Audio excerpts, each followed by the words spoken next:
Durante muito tempo, o pai de Igor Kney, Anatoly, seguiu um mesmo ritual. Na noite de Réveillon, ele abria uma garrafa de champanhe, fazia um brinde à Rússia e desejava, do fundo do coração, regressar à terra natal. Ex-tenente do Exército Branco durante a sangrenta Guerra Civil Russa, que durou de 1918 a 1921 e dizimou 9,5 milhões de pessoas, entre civis e militares, Anatoly Viktorovich Kney morreu em 1962, aos 65 anos, sem conseguir realizar seu último desejo. A saudade de meu pai era tanta que, certa vez, chegou a confidenciar que, se necessário, putaria seu braço direito em troca do direito de visitar sua pátria, recorda Igor, um economista polonês de 83 anos, 69 deles vividos no Brasil.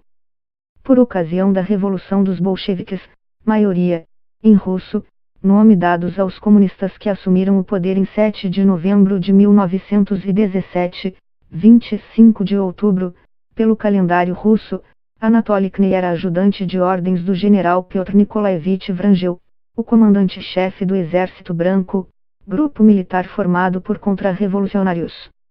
No caso de uma eventual derrota para o Exército Vermelho, Vrangel ordenará a Anatoly que arrestasse todas as embarcações que entrassem no porto de Sebastopol, na Crimeia. Missão dada, missão cumprida. Depois de confiscar 126 navios, Vrangel mandou que os militares e suas famílias seguissem rumo a Galípoli, na Turquia. Antes de embarcar, o exército ainda cantou, perfilado, o hino imperial Boji Czariakani, Deus salve o czar. Era a última vez que Anatoly Kney pisava em solo russo. Meu pai teve 3 irmãos. Todos eles foram fuzilados por ordem de Joseph Stalin. Se não tivesse fugido da Rússia, em 1921, teria tido o mesmo fim, garante Igor. Com o fim da Guerra Civil, em dezembro de 1922, foi criada a União das Repúblicas Socialistas Soviéticas, URSS, que voltaria a mergulhar em um período de grande sofrimento e terror nos expurgos de Joseph Stalin, que mataram milhões de pessoas.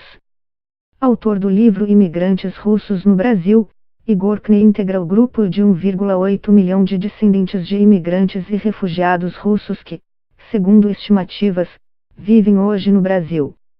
Os estados que concentram o maior número de filhos, netos e bisnetos de russos são Rio Grande do Sul, São Paulo, Goiás e Paraná, seguidos de Rio de Janeiro, Santa Catarina e Pernambuco. Depois de derrotado pelo Exército Vermelho de Vladimir Lenin, o Exército Branco fugiu para diversos países, como Bulgária, França e Alemanha. Na ocasião, aproximadamente 200 imigrantes russos, vindos em 2 navios, Provincia Kitaini, desembarcaram no Porto de Santos, relata Vitor Gers Jr., presidente da Associação Russo-Brasileira, ARB, entidade cultural com sede em São Paulo, SP. Na lista dos russos que encontraram abrigo no Brasil estão Yuri Andreevich Leskov e Nicolau Ivanovich Vassilnenko. O primeiro era diplomata em missão na Bulgária e o segundo, capitão do Exército Branco quando os bolcheviques tomaram o poder. Para não serem mandados para a prisão na Sibéria ou, pior, fuzilados com um tiro na nuca, fugiram às pressas. A família de Yuri chegou ao Brasil em 1944. A de Nicolau, 2 anos depois. Minha avó tinha verdadeiro pavor de Lenin e Stalin. Para ela, eram a encarnação de Satã, afirma a bailarina, professora e coreógrafa francesa Tatiana Leskova, de 94 anos. Todos os homens da família, tanto do lado da minha mãe, Helena, quanto do meu pai, Yuri, foram mortos pelo Exército Vermelho. Não sobrou ninguém para contar a história, lamenta a ex-diretora do Corpo de Baile do Teatro Municipal do Rio de Janeiro. No meio de tanta tristeza, Tamara Kalinin, a filha de Nicolau, se atreve a contar uma história curiosa. Seus pais, relata, se casaram no dia 14 de outubro de 1920, entre 2 batalhas. Ele era oficial e ela, enfermeira. O local da cerimônia foi, no mínimo, inusitado, a capelinha de um cemitério no sul da Rússia. O casal não teve tempo de curtir a lua de mel.